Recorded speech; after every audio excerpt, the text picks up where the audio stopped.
ஒரு பிரச்சனையை நீ அனுபவிக்க வேண்டும் என்றால் அனுபவித்து தான் தீர வேண்டும். இல்லை என்றால் அதை வேற ஒருத்தன் ஏற்றுக்கொள்ள வேண்டும்.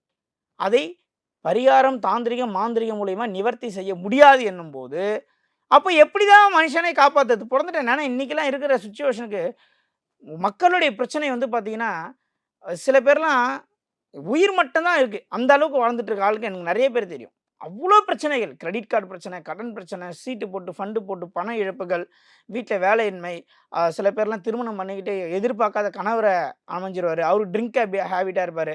பெண்கள் போய் ஏமாந்துருப்பாங்க. இப்படிலாம் ஒவ்வொருத்தருக்கும் லைஃப்ல ஒவ்வொரு விதமான பிரச்சனை இருக்கிற காலகட்டத்தில, இதுக்கு முடிவு தான் என்ன?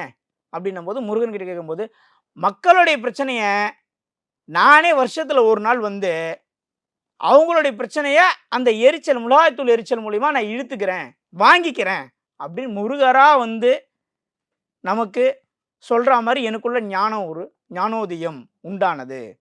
முருகர் என்கிட்ட சொன்னாரு, பேசினாரு நான் சொல்ல மாட்டேன். எனக்கா ஒரு ஞானோதயம் உண்டானது. அதில் உருவானது தான் இது.